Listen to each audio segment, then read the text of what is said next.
এটা হচ্ছে নৌকা, এটা দিয়ে আমরা যাব। ভোরের আলো ফুটতেছে,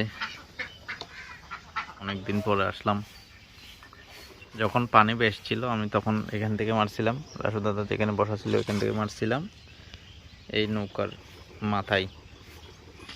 6টা রুই মাছ পেয়েছিলাম একদম শেষ দিনে। এরপর আর আসা হয় নাই, মোটামুটি 1.5 মাস পরে আসলাম। আজকে আমরা নতুন নেট ফিটিং করতেছি।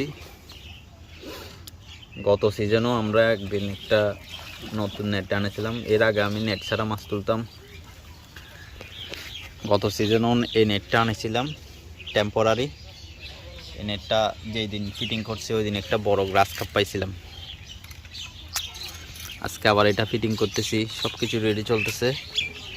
লাল বাকর, সাদা বাকর, সাতক্ষীরের আচার দিলাম, অল্প করে সাদা পড়া ছিল এগুলো দিলাম, এগুলো দিলাম মিষ্টি শাক।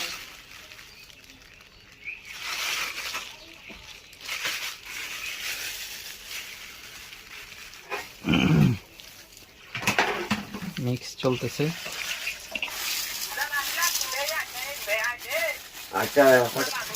চিরা দিয়ে দিলাম, চিরা দিয়ে এগুলো টাইট করবো। কিছু পিঁপড়ার ডেমো অ্যাড করে দিলাম।